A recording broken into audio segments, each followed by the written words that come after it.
The copper taste of my own blood was the last thing that felt real. It pooled beneath me, a dark hot lacquer spreading over the cracked concrete floor of the abandoned earth-colored house.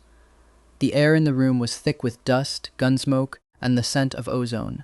My breath came in shallow, rattling gasps that rattled against my ribs like broken glass. Even as a seasoned military medic for the Alliance forces, I had never anticipated using my own trauma kit on myself. The irony was a sick, quiet joke. My fingers, slick with my own crimson, fumbled blindly inside the heavy canvas pouch. The adrenaline rushing through my veins was a double-edged sword.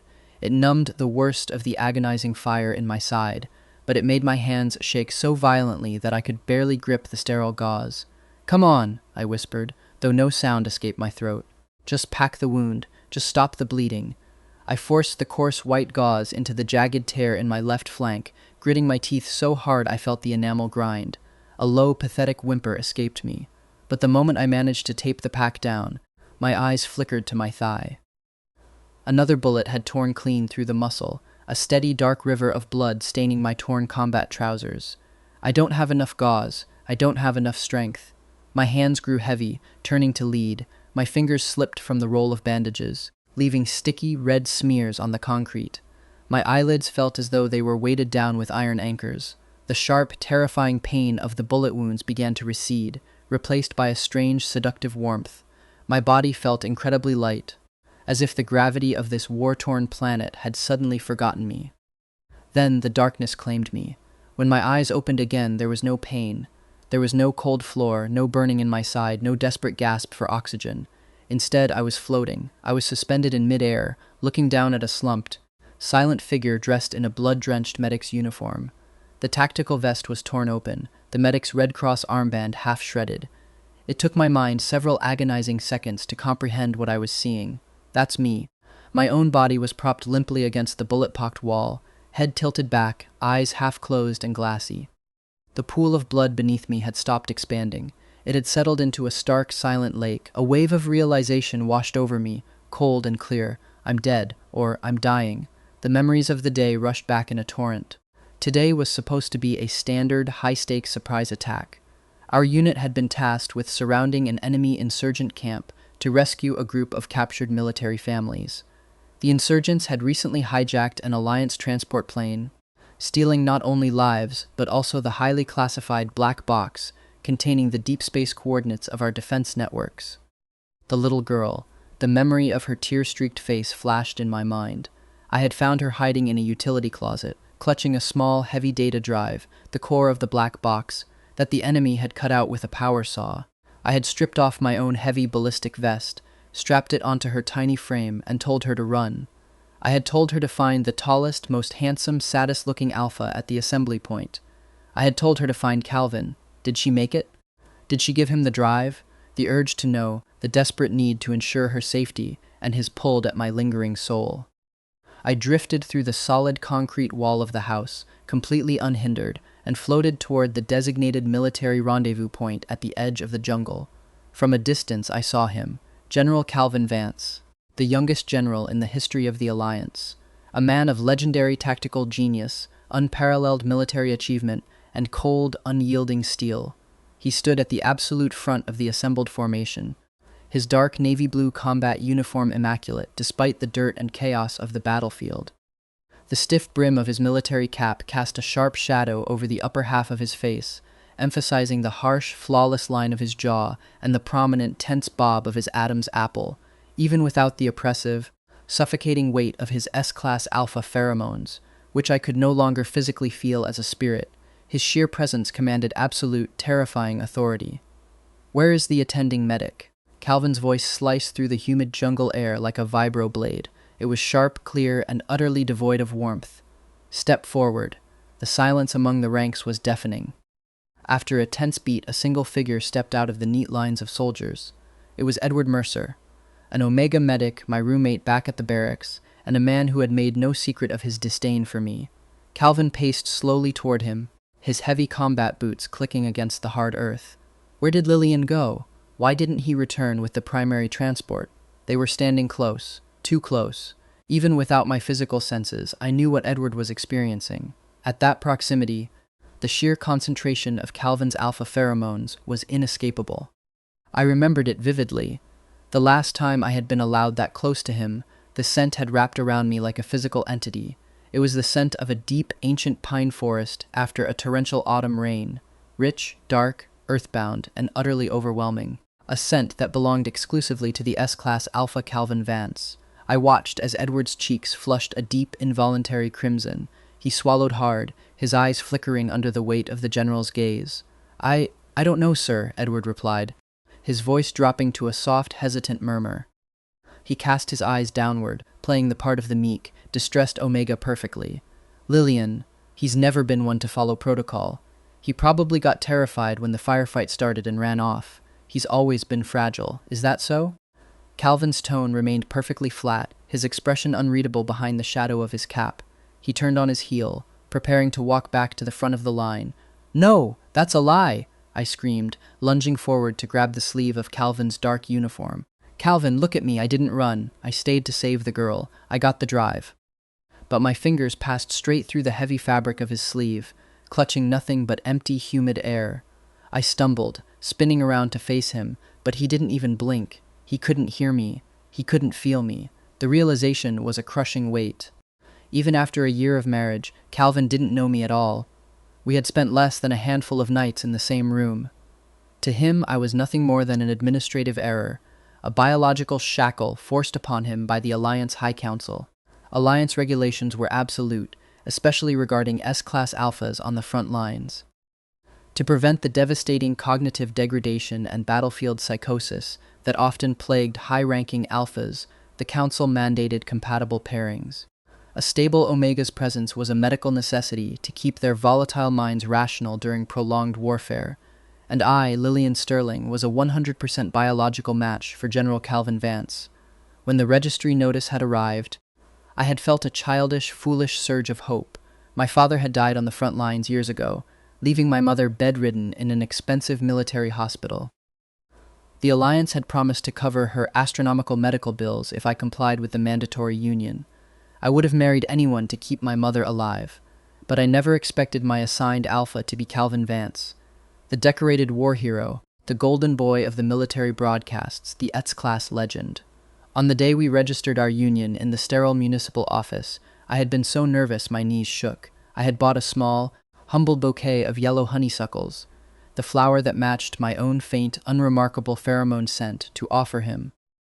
I had walked into the office feeling like I had somehow won the lottery, dreaming of a quiet, supportive life behind the scenes of his grand destiny.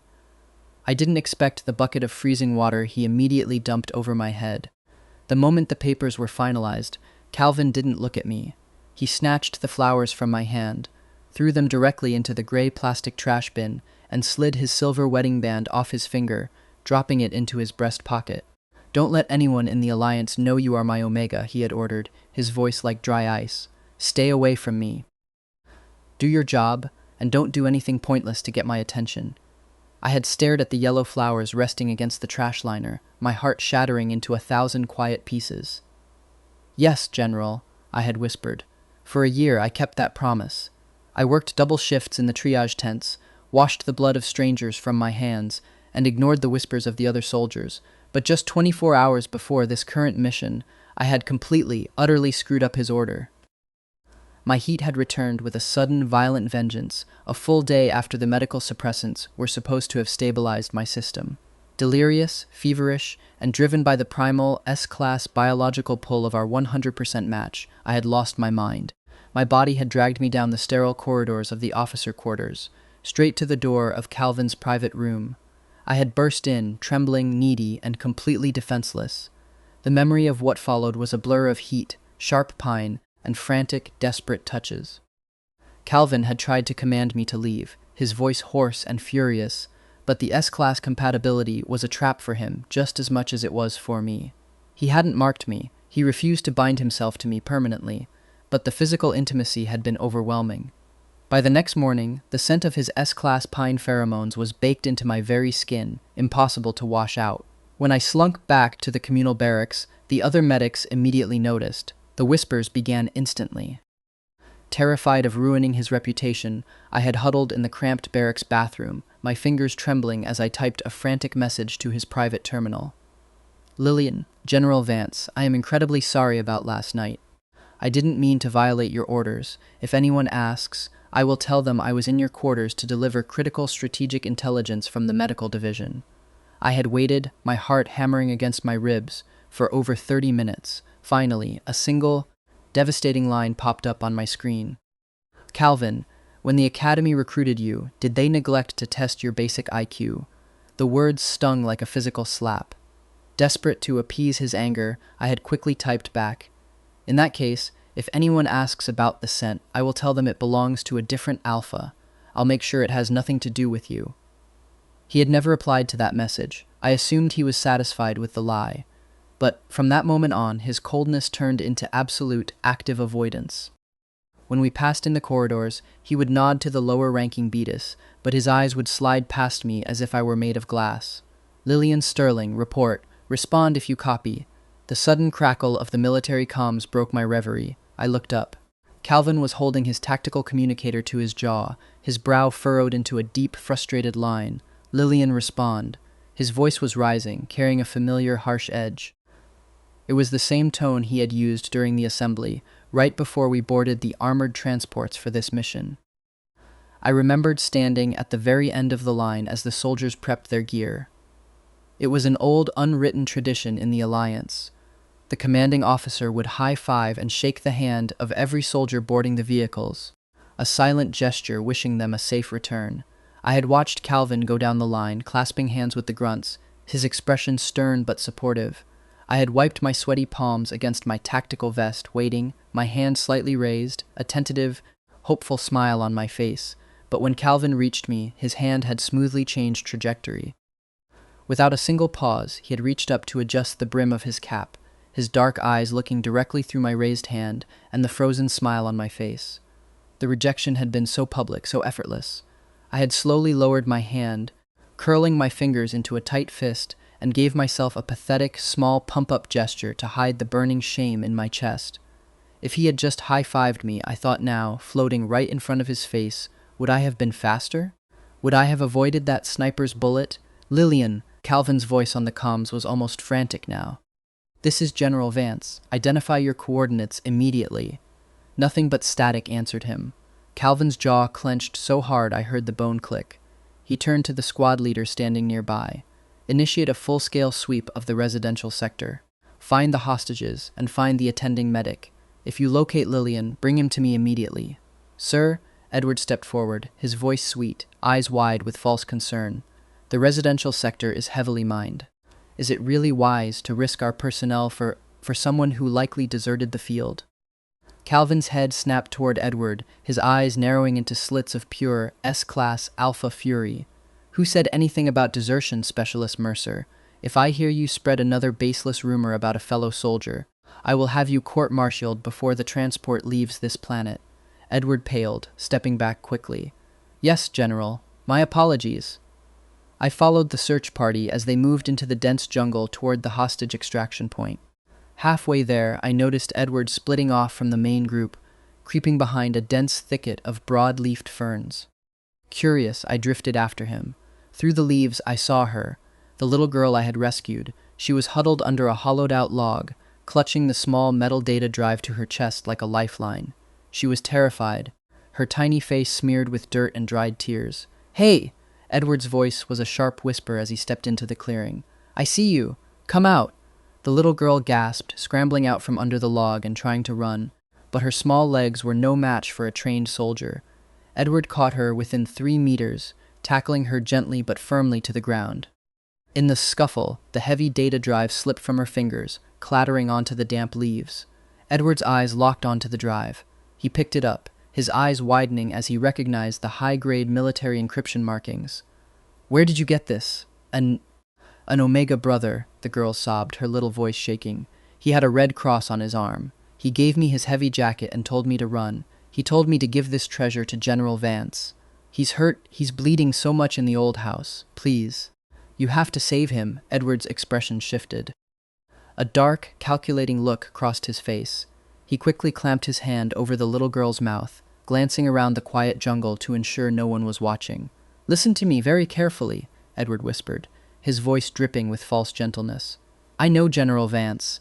I am his close friend. I will take this to him, and I will send a rescue team for the medic immediately. But you cannot tell anyone else about this. If you do, the bad guys will find him. Do you understand? The terrified girl nodded rapidly.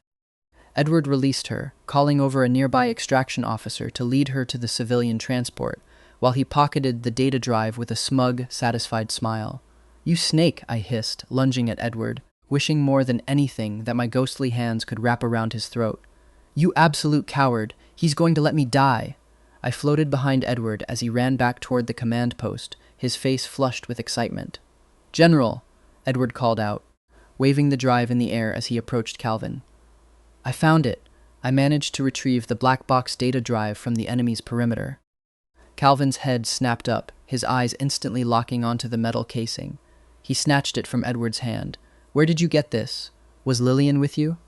No, sir, Edward said, lowering his eyes with a rehearsed look of solemn regret.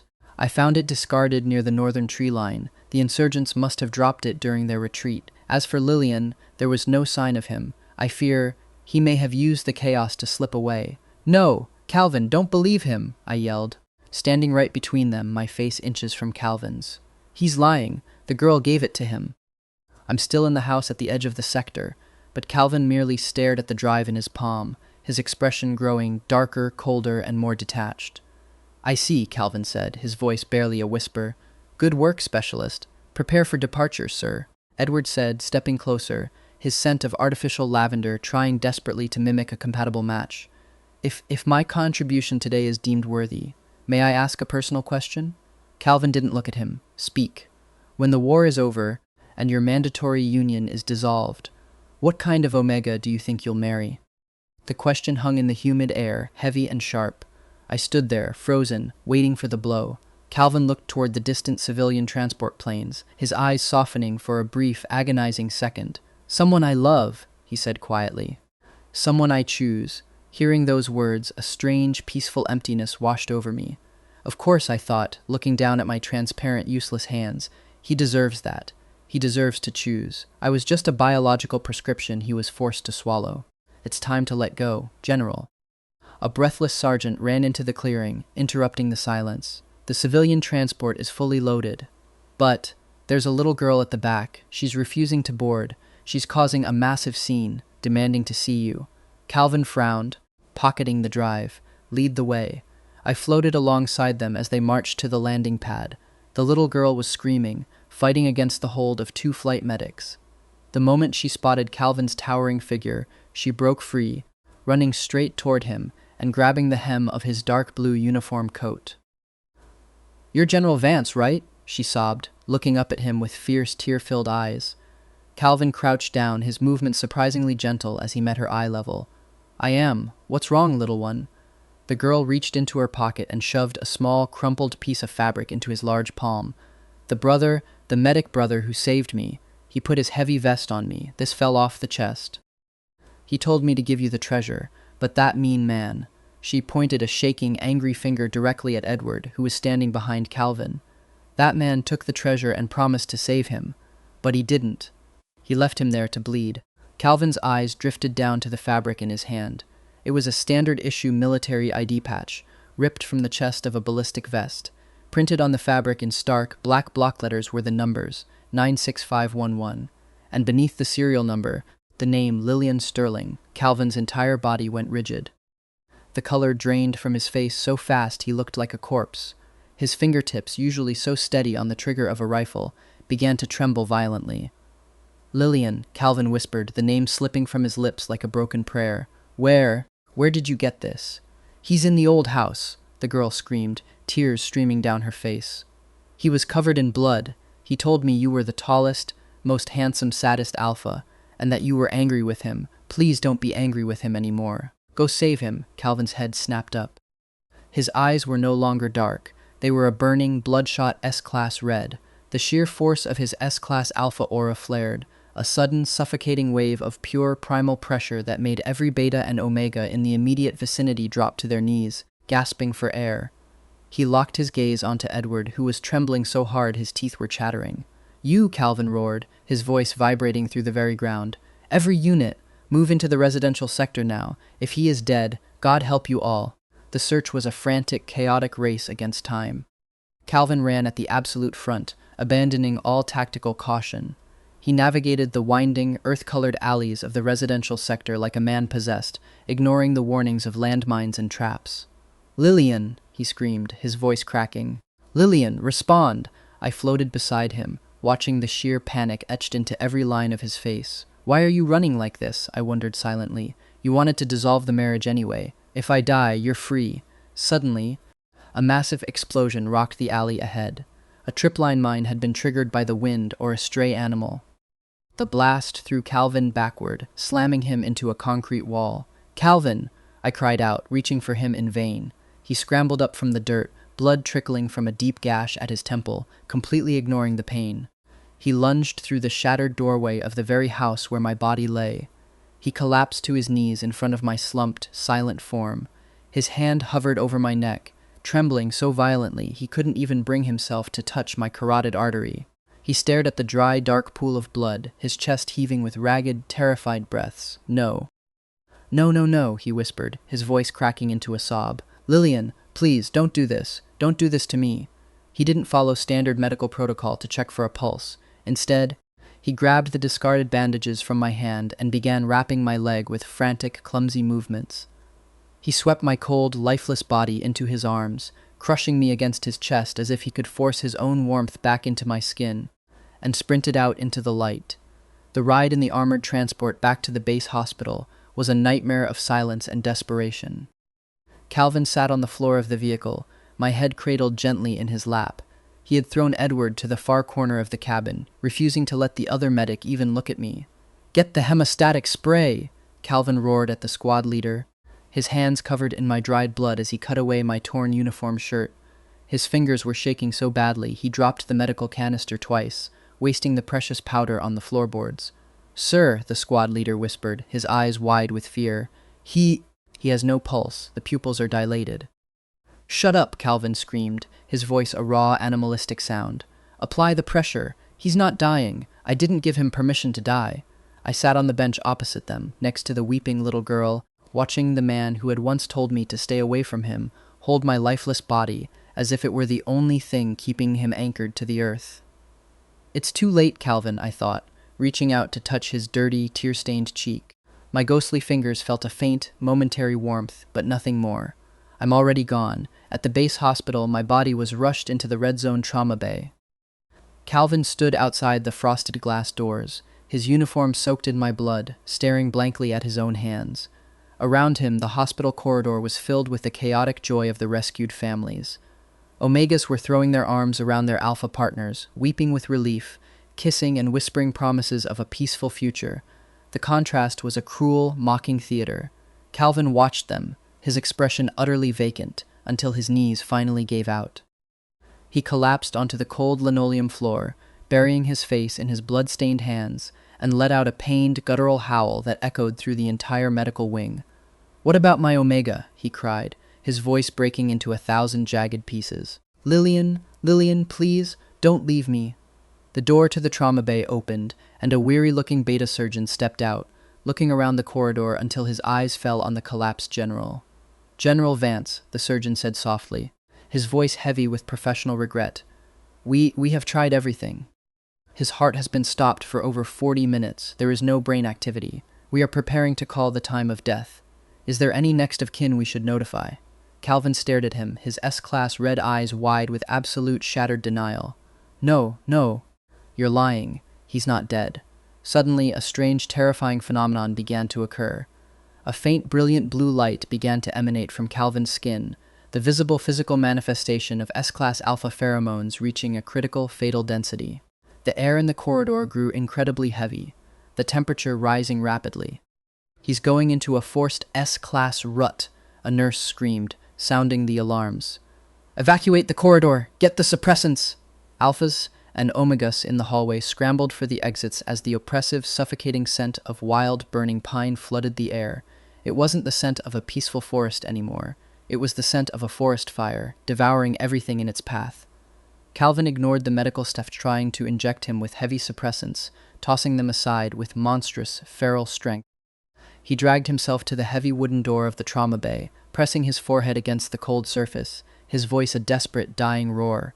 "Lillian, give me one more chance. I'm sorry, please." Floating above him, the sheer, unimaginable agony of his voice pierced through my ghostly detachment. The S-class pine pheromones, thick and burning, wrapped around my lingering soul. The matching biology of our 100% compatibility acted like a powerful, invisible tether. The scent of honeysuckle, sweet and desperate, flared within my own spirit. A sudden, violent pulling force seized me. The dark, peaceful void of death was ripped away, replaced by a crushing, agonizing pressure as my soul was dragged back down into the cold, broken vessel of my physical body.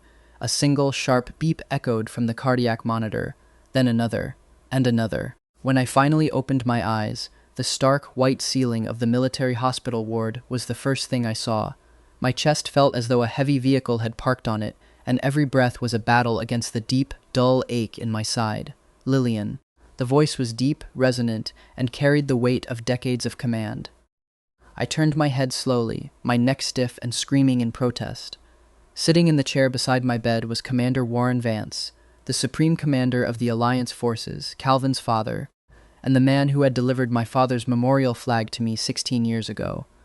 "Commander Vance," I whispered, my voice sounding like dry gravel. "Save your strength, son," the older Alpha said, his expression solemn but carrying a rare warmth. "You retrieved the black box data drive. You saved 24 civilian lives. Your actions have earned you the highest medal of honor the Alliance can bestow. You can ask for anything. Name your price. Even if you want that stubborn, foolish son of mine to take a permanent leave of absence to serve as your personal caregiver, I will authorize it." I blinked slowly, the memories of Calvin's cold orders, the discarded flowers, and the years of quiet rejection rushing back to lock my heart in ice. "I have only one request, Commander," I croaked, my eyes staring blankly at the sterile white ceiling. "Name it. I want to dissolve my mandatory union with General Calvin Vance. Immediately." The door to the private room suddenly flew open with a loud bang. Calvin stood in the doorway, looking like a ghost of the man he once was. His uniform was rumpled, his dark hair messy, and a thick shadow of stubble covered his usually immaculate jaw. His S-class red eyes were wide, with a mixture of terror, exhaustion, and absolute heartbreak as he stared at me. Commander Vance stood up, looking between us with a deep, frustrated sigh. "Are you sure about this, Lillian? If he treated you poorly, I will personally." "No," I interrupted, forcing a weak, polite smile onto my face, looking directly at Calvin's frozen figure. "It's not his fault, it's mine. I want to marry someone I actually love, someone who chooses me. I don't want to be a biological obligation anymore." The words were a quiet, devastating lie, designed to give Calvin the clean exit he had always wanted without facing his father's wrath. Calvin's breath hitched. He looked as though I had plunged a knife directly into his chest and twisted it. But he didn't say a word. He merely stood there, his hands clenched into tight, trembling fists at his sides. Despite my request, Calvin did not leave. For the next month, as I slowly recovered in the high-security military wing, he became a permanent fixture in my room. He had a cot moved into the corner, ignoring his military duties and his father's orders. He took over my care entirely. He refused to let the nurses feed me, carefully blowing on the warm broth before offering it to me. He gently washed my face with a warm cloth, combed my tangled hair, and helped me adjust my pillows with an attention to detail that bordered on obsessive.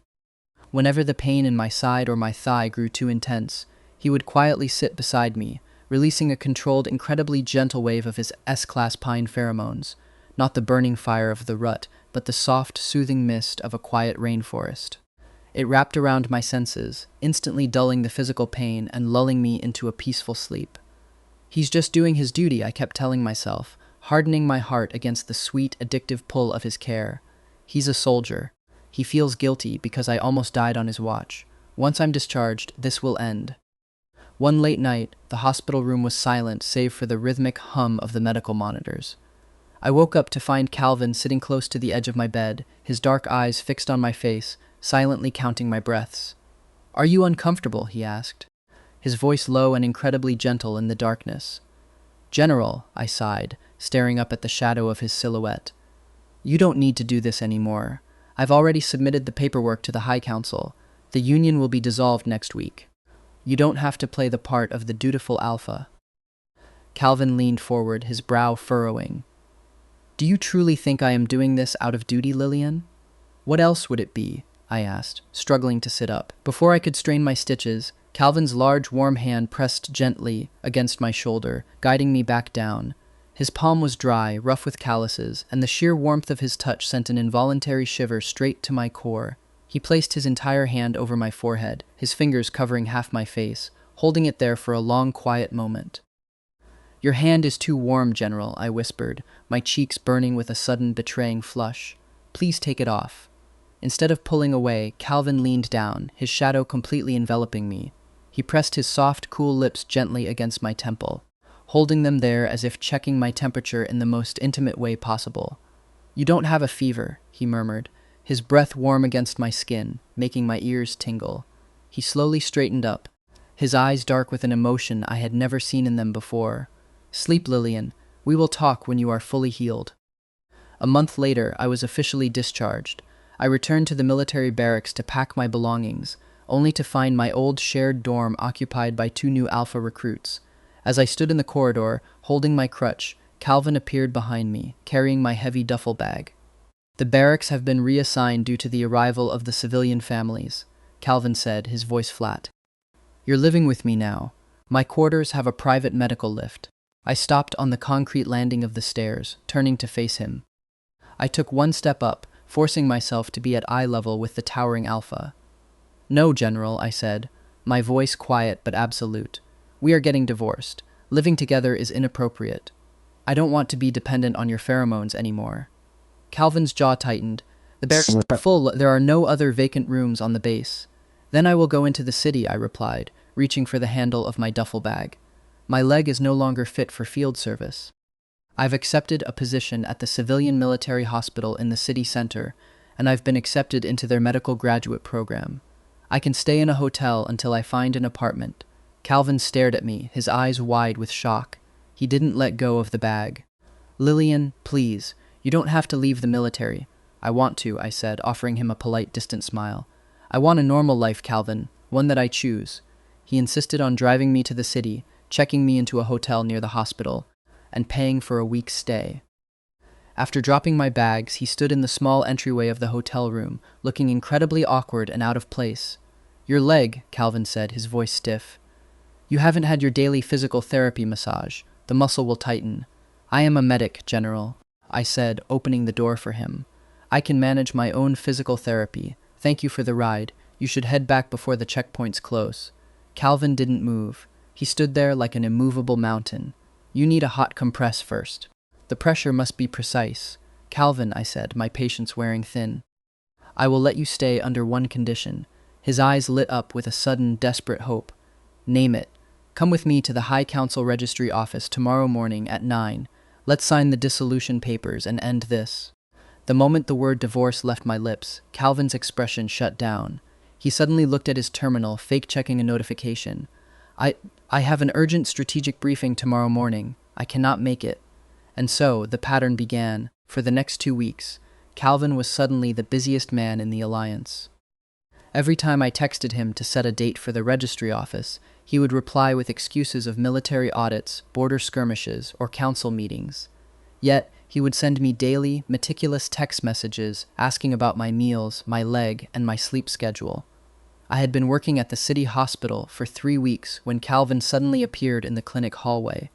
I was standing near the nurse's station, laughing at a joke made by a handsome alpha surgeon I worked with. When I turned my head, I saw Calvin standing 10 meters away, dressed in his formal military coat, looking like a dark, thunderous cloud.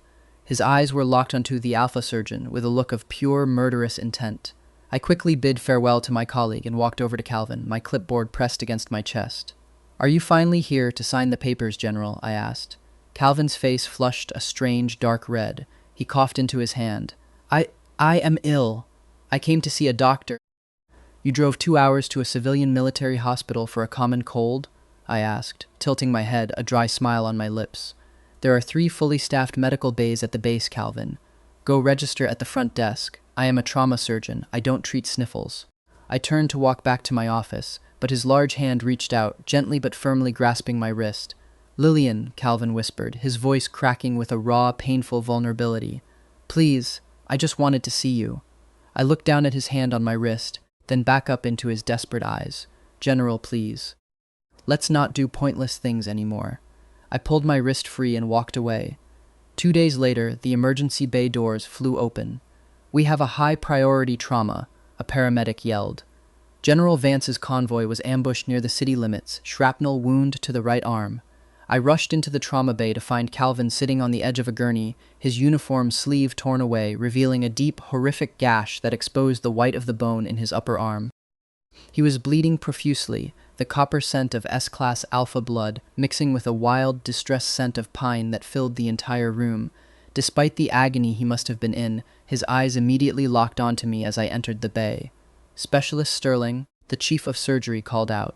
"General Vance has requested you personally to perform the debridement and suture. He refuses to let anyone else touch him." I looked at the deep wound on Calvin's arm, then at his pale, pleading face.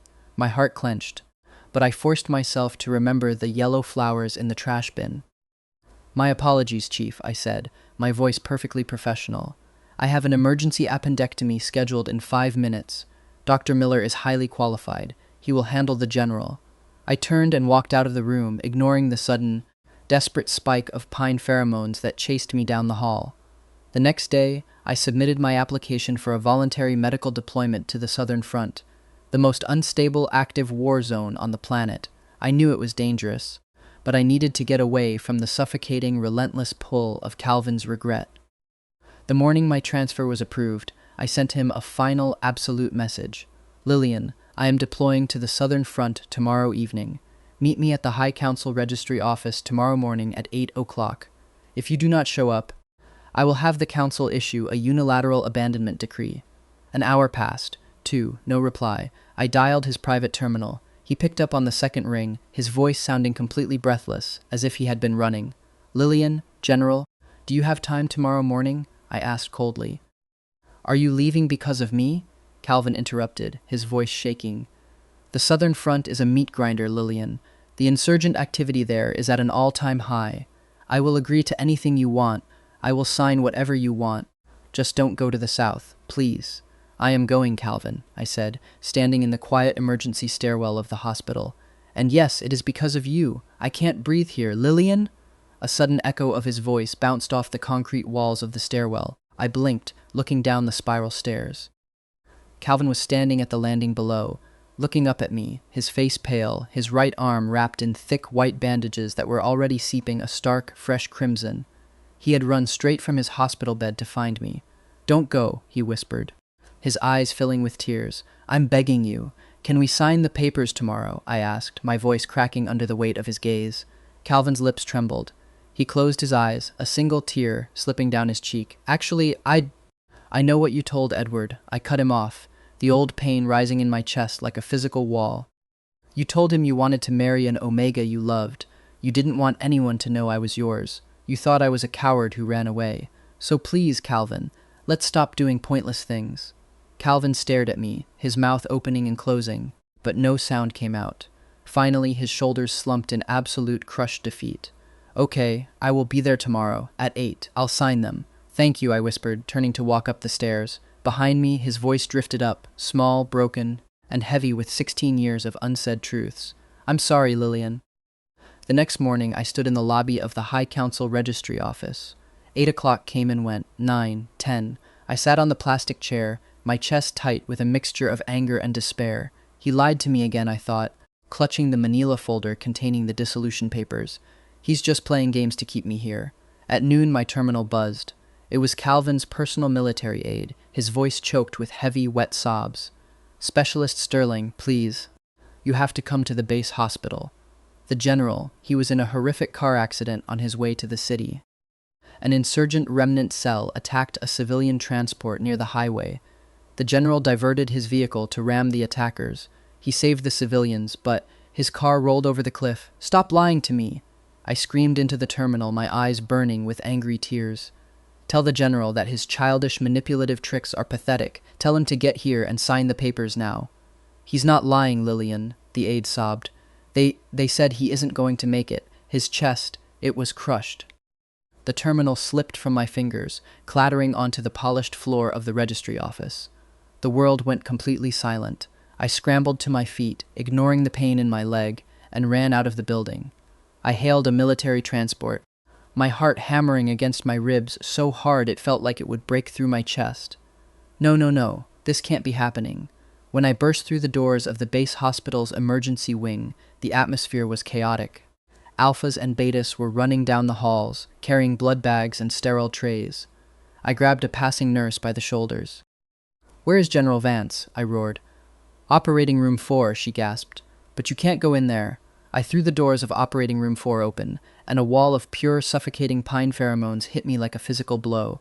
The scent was thick with distress, pain, and the copper stench of a massive hemorrhage. The floor was covered in dark, fresh blood. On the operating table lay Calvin. His chest was torn open, a team of surgeons performing desperate manual cardiac massage. The heart monitor beside the bed was a flat, unyielding green line, emitting a continuous, high-pitched, agonizing beep. "We've been running the code for 50 minutes, the chief surgeon whispered, shaking his head as he stepped back. "His chest cavity is too damaged. There's no cardiac response. We have to call it." "Get out of my way!" I screamed, pushing past the nurses, my hands shaking as I reached for the manual defibrillator paddles. "Calvin, get up! You haven't signed the papers yet. You can't die like this. You don't get to leave me with this guilt." I charged the paddles, placing them against his blood-soaked, muscular chest. Clear. His body jolted, but the flatline remained. Lillian, a colleague, grabbed my arm gently. "He's gone. The S-Class core has collapsed." Tears streamed down my face, hot and fast, dripping onto Calvin's cold, pale cheeks. I dropped the paddles, collapsing over his body, my forehead resting against his cold shoulder. The scent of sweet honeysuckle flared from my gland, desperate, crying, and begging for its match. "Please," I sobbed, my lips brushing against his temple, his nose, and finally pressing against his cold, silent lips in a desperate final kiss. "I won't get divorced. I won't go to the South. Just come back to me. Please, Calvin." Suddenly, the continuous beep of the monitor broke. Beep. A small, tentative curve appeared on the green screen. Beep, beep, beep. The surgeons gasped, puffed, scrambling back to their stations as Calvin's chest began to rise and fall with a shallow, weak but steady breath. His heart had restarted. 3 days later, the quiet warmth of the afternoon sun filtered through the window of the recovery ward.